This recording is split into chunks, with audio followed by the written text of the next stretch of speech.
तुम्ही पाहत आहात MCN न्यूज मराठी।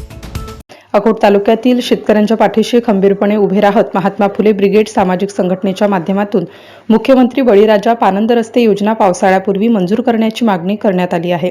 रस्त्याअभावी पावसाळ्यात शेती कामांसाठी पायदळ तसेच पेरणीकरिता ट्रॅक्टर बैलजोडी शेतात नेणे शक्य होत नाही। त्यामुळे प्रशासनाने याकडे विशेष लक्ष देण्याची मागणी संघटनेकडून देण्यात आलेल्या निवेदनातून करण्यात आली आहे।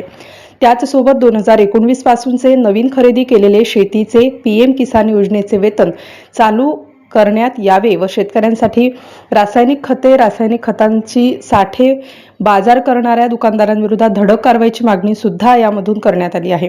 सदर निवेदन देतेवेळी महात्मा फुले ब्रिगेडचे संस्थापक अध्यक्ष स्वप्नील बोबडे, सुनील काळे, नंदकिशोर गोरडे, विशाल काळे, सागर दिंडूकार, पंकज मुरेकर, सुरेंद्र काळे, हर्षल तडस, हरीश बोरोडे यांच्यासह संघटनेचे पदाधिकारी व परिसरामधील शेतकरी बांधव मोठ्या संख्येने उपस्थित होते। MCN न्यूज मराठीकरिता प्रभाकर बोरकर, अकोट। सुनील केशवराव काळे, राहणार अकोट।